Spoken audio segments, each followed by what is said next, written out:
Chapter 16, Psychological Disorders, Part 4.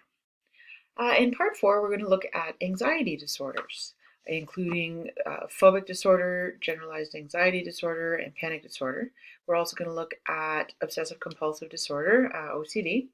Then we're going to look at some causal factors in anxiety disorders and OCD, and then finally eating disorders.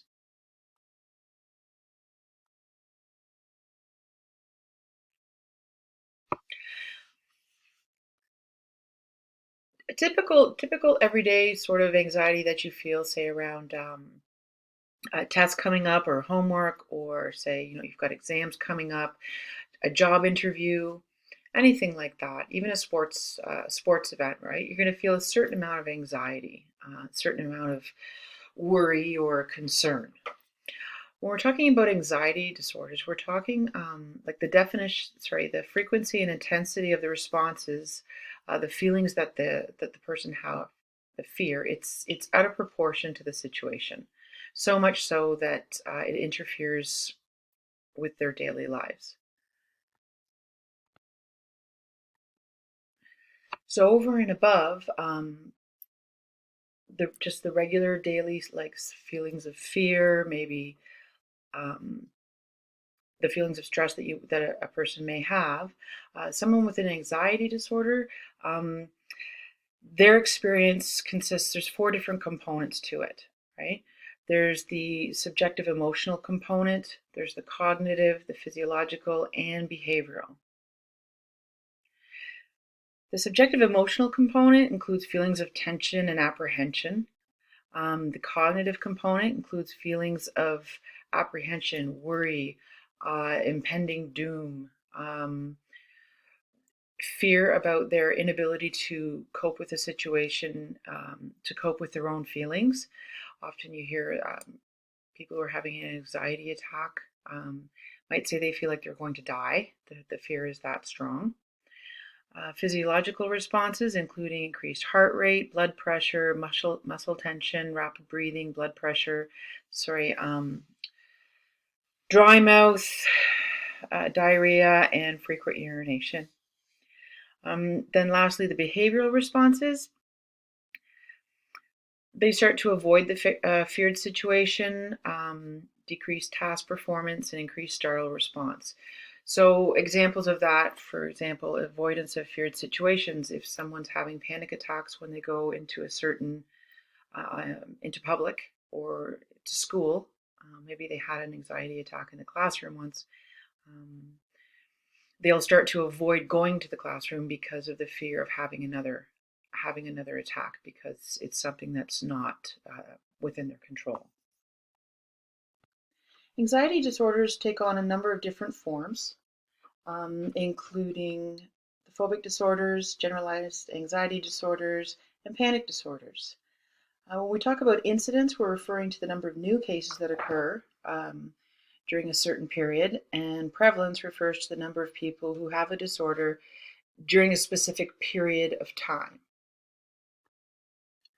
Research studies have found that anxiety disorders are the most prevalent of all the psychological disorders in North America, affecting 18.6% of the population.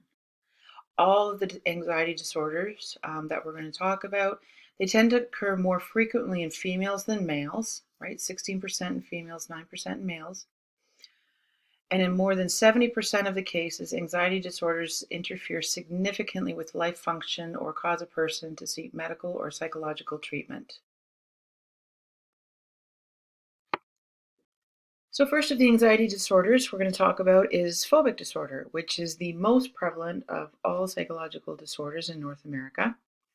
Phobic disorders, it's a strong, irrational fear of objects or situations. Most develop in childhood, adolescence, or young adulthood. They seldom go away on their own.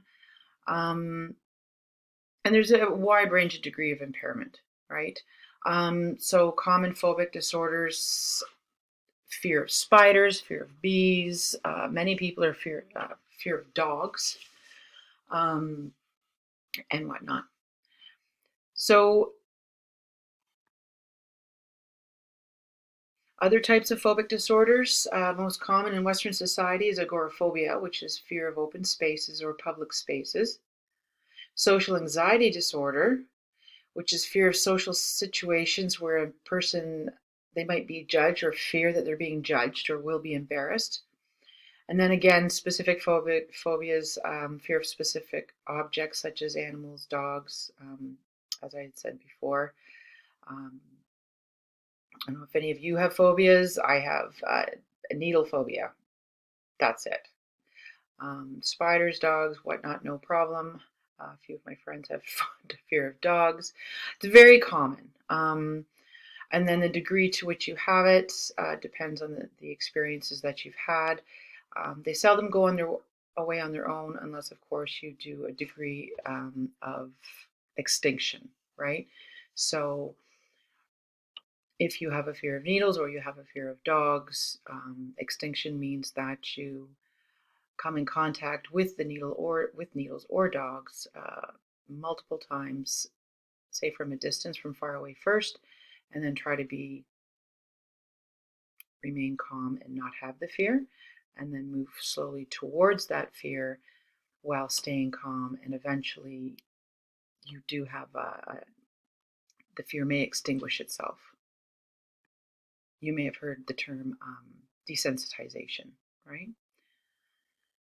Okay, next, generalized anxiety disorder.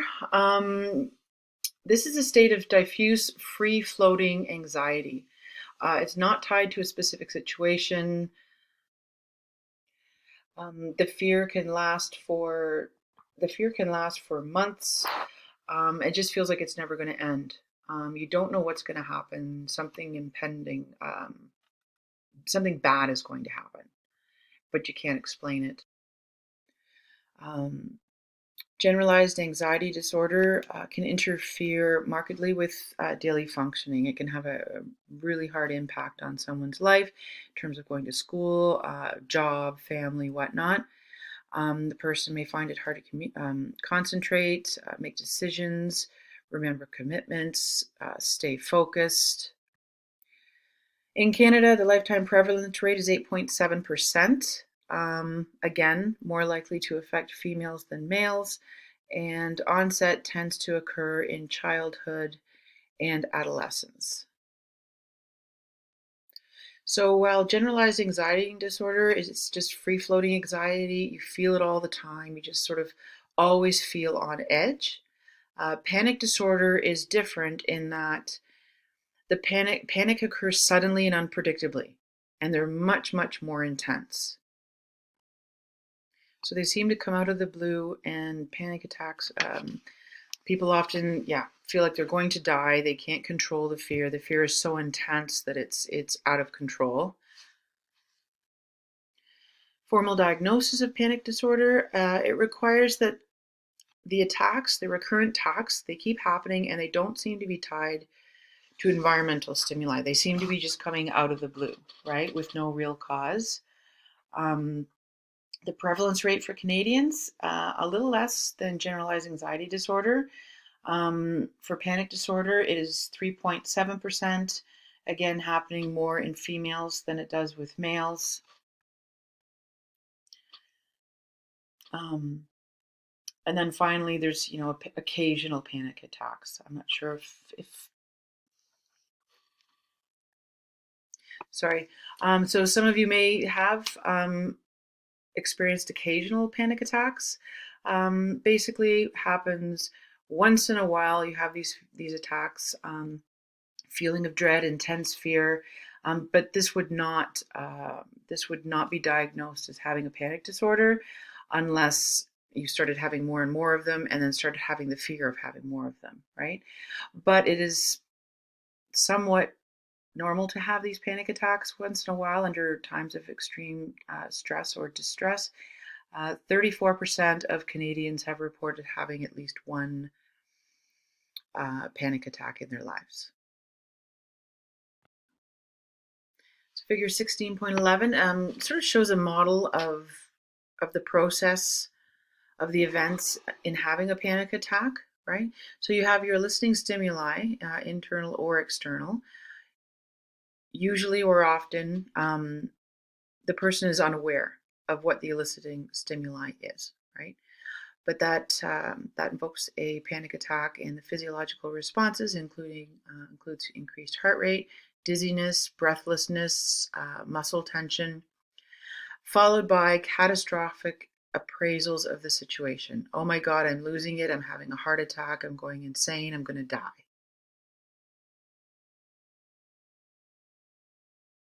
It's quite a terrifying experience. And then, after a few minutes, it doesn't usually last too long. But at the end of the panic attack, when the person has come around and come down, they're usually quite exhausted after such an experience. Next, we have obsessive compulsive disorders, or OCD. OCD and related disorders are actually considered separately in the DSM-5. They are not put together with the anxiety disorders, but they're often discussed at the same time simply because there is that aspect of anxiety, and it makes sense to talk about them here. So such disorders, they consist of the cognitive component, having the obsessions, repetitive and unwelcome thoughts, and then the compulsion, which is the behavioral component, um, which is the repetitive behavioral responses um, to the thoughts. The behavioral responses are negative reinforcement, so behavior is strengthened because the anxiety is reduced. So, for example, if somebody has OCD about germs, the obsession, let's say hand washing, right? So they've touched something, there's germs on their hands, their obsession, their cognitive, repetitive, and unwelcome thoughts of my hands have germs on them, there's things crawling on my hands. And then the compulsion, the behavioral component, is the washing of the hands, right? So repetitive washing, washing, washing, and that is negatively reinforcing because the act of washing the hands reduces your anxiety, right? And it makes you feel better, therefore strengthening the association. If the person does not perform the compulsive act, if they do not wash their hands or they're unable to wash their hands, they could actually have a full-blown anxiety attack or a panic attack um, because they're not able to control the situation.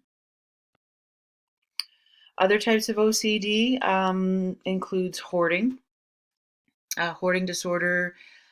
There's hair pulling disorder and skin picking disorder. Studies have found that the lifetime prevalence of OCD in the States and Canada to be about 1.6%, with onset typically occurring in the early to mid 20s. The neuroscience of OCD looks at possibly what's going on in the brain to bring about these obsessive thoughts and compulsions.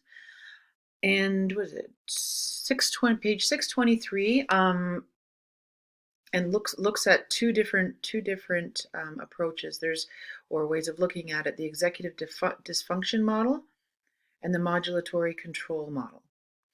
So the executive dysfunction model, it posits a problem with the impulse control and behavioral inhibition, and involvement of the prefrontal cortex and the caudate nucleus. The modulatory control model, that looks at dysfunction in orbitofrontal cortex and associated areas. Um, these areas are implicated in the control of socially appropriate behaviors and motivation.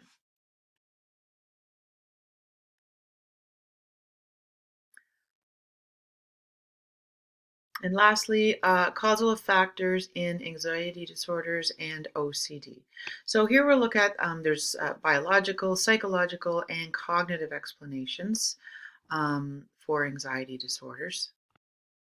Biological factors discussed, first they looked at genetics, right? The concordance rate of anxiety disorders in monozygotic twins is 40%, whereas dizygotic twins is 4%.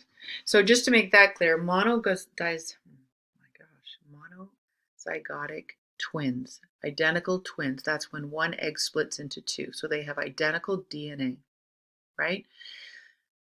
So the prevalence of anxiety disorders in those twins is 40%, whereas dizygotic twins, which are two different eggs, is only 4%. So the fact that it happens that much higher in monozygotic twins implies that there's a genetic predisposition to anxiety disorders. Another biological fact that they look at is GABA, which is a neurotransmitter which functions as an inhibitory transmitter that reduces neural activity in different parts of the brain, right? They found that people with anxiety have low levels, right, of GABA. So low levels may cause highly reactive nervous systems. That may be somewhat responsible. Other things they look at in terms of biological factors in anxiety disorders, females exhibit more anxiety disorders than male. And differences in gender differences emerge as early as 7 years old. Now, this is only one part because socialization is also a major contributor to many things, right? But just noting possibilities here. Possible explanations: sex-linked biological disposition, or, as I was just saying, social or cultural, less power and personal control for females, in society and that sort of thing. Psychological factors, of course, Freud's right in there with his neurotic anxiety. So he's proposed that anxiety attacks, whatnot, occurs when unacceptable impulses threaten to overwhelm the ego's defense and explode into action, right? Not given too much attention in the psychological community, but there are some other of his perspectives noted in the text there for you to read. Cognitive explanations. Cognitive theorists, they stress the role of maladaptive thought patterns and beliefs in anxiety disorders.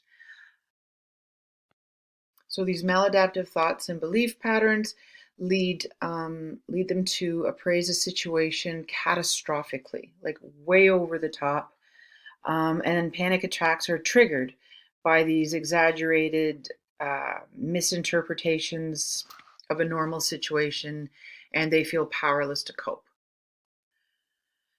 They, of course, then have the biological reactions with the sweating and the fast-paced breathing and those things, which, of course, they appraise that catastrophically as well, feeling as though they're having a heart attack and that they're going to die. The fourth causal factor from the behavioral perspective is anxiety as a learned response, right? It's a type of emotional conditioning. So anxiety, classical conditioning, associating an object or a situation with pain or trauma, or it could be through modeling by, say, watching others. So, say, a fear of dogs coming from watching someone else be attacked by a dog. You don't actually have to have the experience yourself. So again, the intense fear of the situation, or fear of being in crowds, or fear of the germs on your hand, all of those things are highly motivating for them to avoid that situation or take action, say washing their hands to get rid of the situation. And the negative reinforcement continues to strengthen the learned anxiety, right? So because they're so successful in avoiding the situation or decreasing that anxiety, phobias and whatnot tend to persist over a long time and not be extinguished. And then fifth and finally, sociocultural factors. That just discusses how cultures can define what is important, right? So in Japan, it's really important that everybody gets along, right? It's important to keep the status quo. It's important to be respectful of other people. So from that, a phobia phobias may come out of the cultural context and someone could develop a fear of offending someone else, right? In Western societies, socioculture factors, um, what we consider beautiful in the media, social media, and that because of that, or not simply because of that, but it certainly does contribute to that, is because of the emphasis on being thin has become sort of a cultural obsession. And in order to be pretty, you need to be thin. People can have a phobia, a fear of being fat.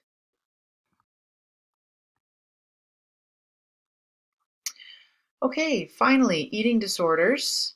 Just touch upon this briefly. The three eating disorders talked about here are anorexic nervosa, bulimia nervosa, and slightly newer is a binge eating disorder. And the eating disorders, predominantly female, right? Um, Anorexic nervosa, that is an intense fear of being fat, uh, where they severely restrict their food intake, right? They try to control, they don't want to eat at all. This is a potentially life-threatening disorder. The difference between anorexia and bulimia nervosa.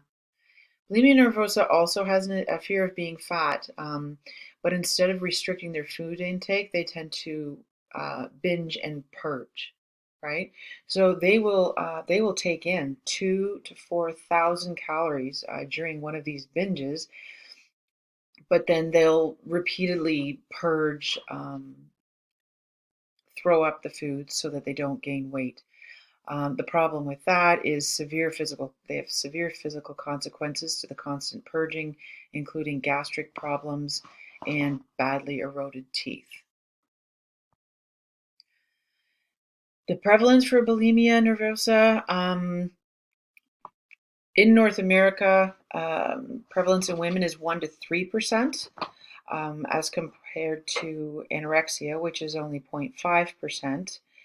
And some surveys indicate that up to 10% of university women exhibit symptoms of bulimia. So finally, we have binge eating disorder. This is fairly new, a new addition to the DSM-5. It involves eating much more and much more rapidly than normal. So they'll do this huge binge, but then after they don't throw up the food, right? They don't throw it up. They just feel incredibly guilty, um, and they feel bad about themselves. But they keep the calories. So presumably there's weight gain in that one. Causes of anorexia and bulimia: environmental, psychological, biological, common in industrialized cultures, where again beauty is equated with thinness. Another explanation is objectification theory, especially in the West, with the culture's emphasis on viewing one's body as an object. Next, they looked at personality factors. For anorexics, abnormally high achievement standards, and for bulimics, looked at depression and feelings of anxiousness. And then finally, genetics. Higher concordance rate among identical twins, right? So again, when you have identical twins, their rate of anorexia or bulimia is higher than with dizygotic twins. Treatment of eating disorders is extremely difficult. It can take many years, but if they are to receive professional help, their recovery rate is about 50% to full recovery. Okay, so that is part 4, anxiety disorders. Part 5 is mood disorders. We'll see you there.